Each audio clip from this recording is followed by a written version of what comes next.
이거를 지금 정부가 잘못하면 내년 총선에서 아주 어려운 상황이 된다고 저는 봅니다.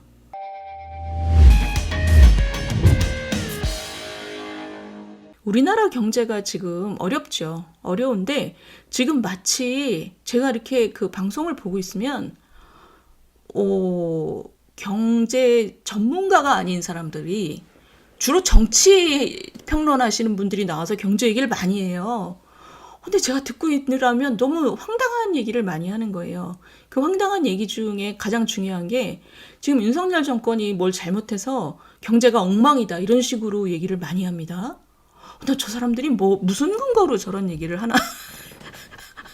아니, 시청자 여러분, 제가 지금 이렇게 한번 생각해 보세요. 그런 사람들이 그런 얘기를 할 때, 물론 민주당 정치인들이 그러는 건 이해를 하죠. 그죠? 정치인들은 그냥 진영 논리로 얘기를 하니까. 근데 그 중립을 표방하는 사람들이 나와서 우리나라 경제가 개판이고 윤석열 정부가 경제 정책을 개판으로 해서 그렇다라고 얘기를 하면 그러면 뭐를 다르게 했으면 지금 같은 상황이 아니어야 돼? 라는 질문을 아무도 안 해요.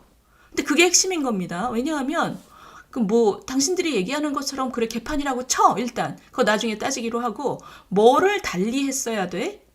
뭔 정책을 잘못했다는 거야? 그러면 아무도 대답을 못 할 겁니다. 그나마 대답할 수 있는 사람들이 돈을 더 썼어야 돼 이런 거죠. 돈을 더 쓰면 지금 상황이 없어지냐? 맨날 하는 얘기 있잖아요. 우리나라는 재정이 튼튼해서 돈을 팡팡 써도 돼. 말도 안 되는 얘기죠. 우리나라가 지금 그 재정이 현재로도 기축통화가 아닌 나라 중에서 튼튼하지도 않을 뿐더러 지금 고령화가 이렇게 빠르기 때문에 지금 앞으로 한 30년만 지나면 지금 아이들하고 젊은이들은 어마어마한 세금 부담을 져야 됩니다. 그래서 우리는 아껴 써야 되는데 아껴 써도 쓸 때는 써야죠. 쓸 때는 쓰는데 지금 마치 돈을 더 풀었으면 나아졌겠다? 그럴 수가 없는 게 우리 경제의 지금 어려운 거 맞지만 어려움은 대부분 대외적인 문제에서 나오지 않습니까? 지금 전쟁, 금리, 그다음에 지금 유가, 지금 이 대외적인 문제, 특히 중국과 반도체. 우리가 지금 수출이 안 되는 게 우리 경제의 지금 가장 큰 병목이잖아요. 이것 때문에 돈이 안 도는 건데 지금 중국이 저 모양이고 그 문제하고 파생돼서 반도체 경기가 나빴기 때문에 지금 우리 경제가 굉장히 안 좋았죠. 올해 상반기가 굉장히 어려운 저점이었다고 지금 생각하고 있습니다. 그래서 반도체 경기가 풀리면서 이제 하반기엔 좀 나아지겠죠. 여기까지는 팩트인 거죠. 근데 지금 이 브룩스라는 분이 얘기하는 게 그런 거예요. 일단 그냥 사람을 무능 정부 이런 식으로 채색이 잘 되면 그럼 국민들이 그냥 그렇게 인식을 해버린다는 거죠. 근데 저는 우리나라의 지금 경제학 개론을 들었을까 하는 의심이 드는 사람들이 방송에 나와서 윤석열 정부의 경제 정책에 대해서 굉장히 폄하를 해요. 그래서 저 사람들은 우리나라의 기본적인 제약 요인이 뭐고 대외적인 환경이 안 좋을 때 우리가 어느 정도까지 영향을 받는지에 대한 개념이 전혀 없는 사람들이 대부분입니다. 그런 사람들이 나와서 경제에 대해서 얘기를 너무 많이 해요. 그래서 참 한심합니다. 한심한데 문제는 제가 경제 얘기 좀 해볼게요. 경제 얘기 좀 시작할까요? 우리 선생님들 뭐라고 생각하시는지 좀 보고.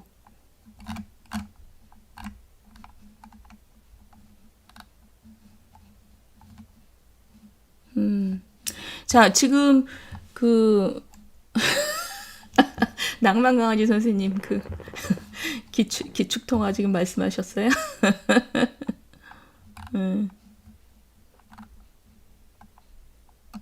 경호 선생님, 후쿠시마 오염 처리수 가지고 문제 제기해대는 것도, 그러니까 이것도 되게 웃기죠. 단식을 그것 때문에 한다 그러더니 지금 오염수 얘기 1도 안 하죠, 민주당이. 그러니까 선생님들 그거 생각해 보셨어요? 정말 재밌는 문제입니다. 이재명 씨가 후쿠시마 오염수 때문에 단식한다고 그랬잖아요. 근데 지금 전혀 얘기 안 하죠. 후쿠시마 2차로 방류를 하건 말건 전혀 얘기 안 해요. 그러니까 정말 진정성이라고는 찾아보기 어려운 정치 세력입니다.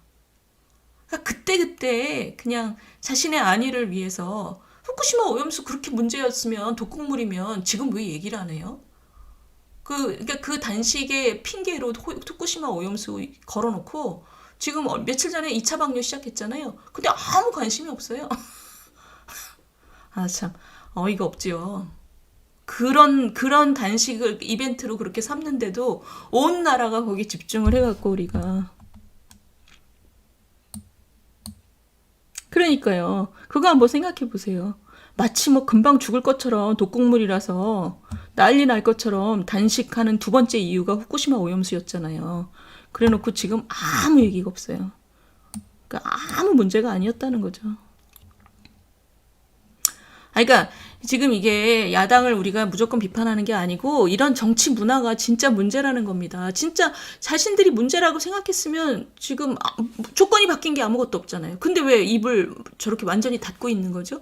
진정성이 없는 짓을 하는 거죠. 진정성이 없는 짓을 하는 그런 모습에 우리 전체 다 매스컴이 달라붙어가지고 나라가 멈춰서 있었던 거죠. 우리도 한 달 동안 단식하는 동안.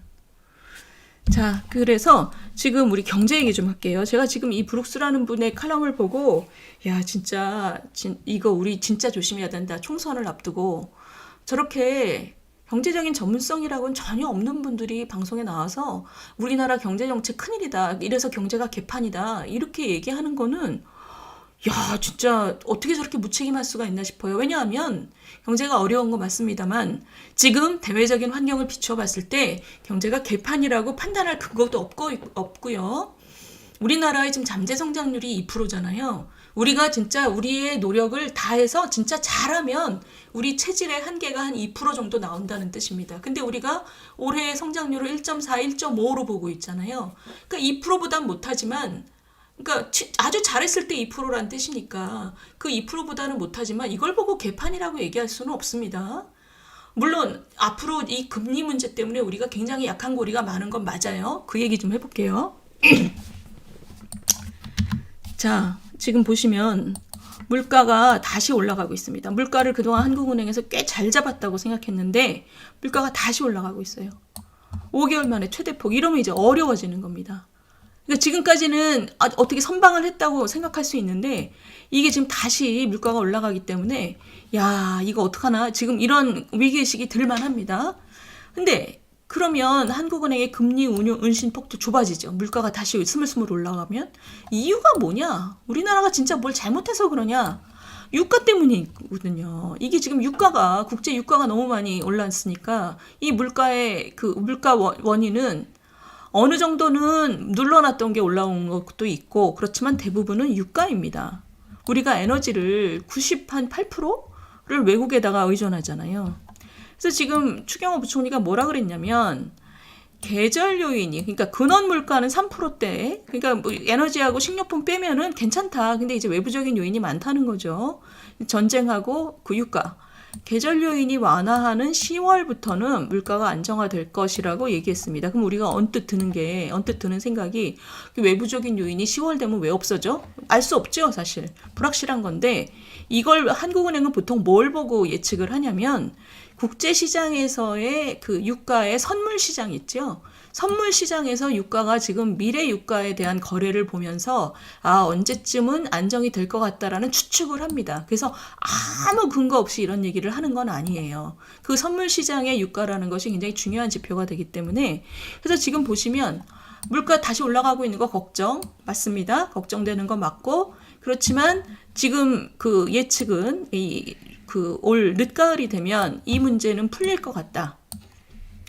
그러나 그럼에도 불구하고 물가가 오르기 때문에 금리를 올려야 되는 즉 압박이 많아져서 이게 우리 경제에 어떤 영향을 주느냐 이거죠. 그러니까 제가 좀 전에 말씀드렸듯이 대외 환경이 이렇게 안 좋을 때는 대외 의존도가 높은 한국 경제가 지금처럼 하는 것은 선방하고 있다라고 평가할 수 있습니다. 대부분의 저는 경제 전문가들이 지금 큰 의미에서 우리 거시경제 운용에 대해서는 잘못하고 있다라고 얘기하기는 어렵다.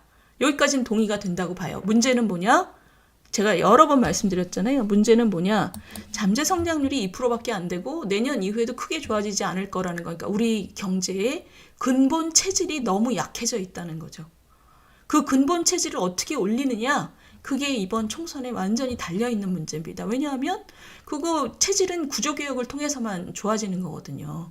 지금 우리가 잠재 성장률이 2%밖에 안 되는 것은 그간의 정부에서 아무런 일을 안 했기 때문입니다. 그래서 우리 체질이 지금 약해져 있는 것이고, 이런 체질, 잠재 성장률 2%를 가지고 지금 이런 나쁜 대외 환경 속에서 이 정도를 하는 걸 보고 개판이라고 얘기하는 건 너무 어처구니 없는 얘기예요. 그 다음에 두 번째, 그러니까 체질에 대한 문제가 우리가 이제 정치를 잘해야 되고, 총선을 우리가 굉장히 의미심장한 그 사건으로 받아들여야 되는 이유고, 두 번째는 이겁니다. 지금 윤석열 대통령이 이때까지 떠하는 경제에 대해서는 제가 선방하고 있다라고 말을 했지만, 지금 무엇을 하느냐는 앞으로 책임져야 되는 문제입니다. 그게 뭐냐면, 저 금리하고의 싸움에서 우리가 그 약한 고리들이 지금 굉장히 약하잖아요. 그거를 잘못하면 이제부터는 윤석열 정부 책임인 거 맞습니다. 예를 들면 지금 중앙일보 기사가 굉장히 잘 쓰여졌는데, 작년에 레고랜드 기억나시죠? 작년 가을에 레고랜드 때문에 우리가 굉장히 살얼음판이 됐었잖아요. 그러니까 그 레고랜드 플러스 또 뭐였죠? 한전채. 전기요금 안 올리는 바람에 한전이 영업적 돈이 없으면 전기를 사올 수가 없으니 한전이 한전채를 너무 많이 찍었죠. 그래서 한전채가 그 채권 시장에서 자금의 블랙홀이 됐고, 그 살얼음판에서 레고랜드 때문에 살얼음판이 형성이 됐는데다가 한전채가 자금을 빨아들여서 지금 작년 이맘때 기억하시면 기업들이 줄도산이 날 수도 있다라고 우리가 걱정을 너무너무 많이 했지 않습니까? 그러니까 굉장히 멀쩡한 기업도 자금을 그 회사채를 팔지 못해서 줄도산이 날 수 있다. 이 걱정. 그래서 작년에 어찌어찌 넘어갔지요. 정부 당국도 열심히 대처를 했지요. 지금 그때 금융권이 예금을 잔뜩 받아놓은 것이, 그때 금리 잔뜩 돈이 없으니까 금리를 잔뜩 주고 예적금을 잔뜩 한 게 지금 이제 만기가 도래하고, 이 만기를 도래하는 이 과정에서 이 은행이 은행채를 발행하고, 은행채는 굉장히 건강한 채권이잖아요. 그리고 한국은행도 그동안 전기세를 조금밖에 못 올려갖고 지금 영업적자 계속. 그래서 유가는 급등하고 대규모 영업적자. 그래서 지금 한전채. 이 작년 가을이 그대로 데자뷰로 지금 생기고 있는 거예요. 그리고 부동산 PF. 이거는 지금 부동산 시장이 아직도 올라가고 있질 못하니까 이 문제는 계속 갈 수밖에 없었던 거죠. 작년 가을의 상태가 지금 계속 오고 있다. 그럼 이 중에서 윤석열 정부가 책임져야 되는 부분은 뭔가? 전기요금이죠. 전기요금은 책임져야죠. 전기요금은 이제 정권 바뀐 지 1년 6개월이 지났지 않습니까? 지금 올해 동안 작년에는 문재인 정부 탓을 할 수 있었죠. 근데 올해 올리지 못한 것. 지금 한전채가 또 블랙홀이 된다면 이거는 욕을 먹을 수밖에 없습니다. 그래서 지금 보시면 이번에 한전 사장 된 사람이죠. 전기료 26원 더 올려야 된다. 누적 적자 47조. 이거 회사채 찍으면 금융시장도 엉망이 된다. 이거 맞는 얘기죠. 작년 가을에 우리가 얼마나 걱정했어요. 기업들 줄도산 될까봐. 멀쩡한 기업들 줄도산 되면 그게 다 국민들 실업이잖아요. 그러니까 그리고 그 경제의 체질도 망가지는 거죠. 그냥 너무 부실한 기업이 넘어지는 거는 어쩔 수 없다 치더라도 멀쩡한 기업까지 자금이 안 돌아와서 망하는 거는 아주 최악의 시나리오고. 근데 지금 이 산전 사장으로 간 사람이 올려야 된다.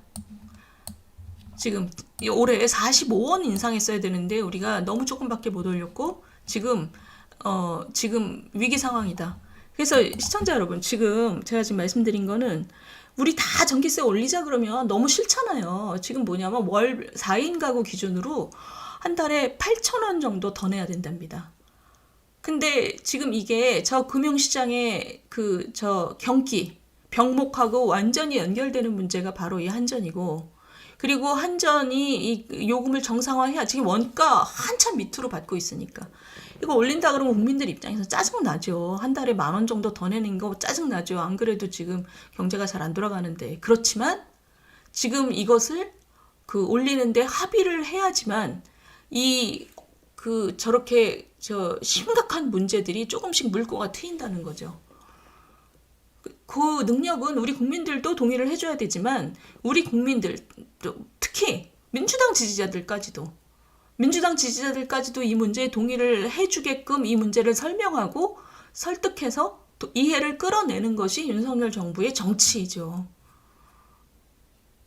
그래야지 나라 경제가 지금 위험에 빠지지 않는 거니까. 그러니까 여기서부터는 제가 아까 말씀드렸듯이 지금 거시경제 저는 선방하고 있다고 생각합니다. 지금 뭐 우리 잠재 성장률 2%밖에 안 되는 체질의 나라에서 지금 대외 환경 속에서 지금 잘해왔다.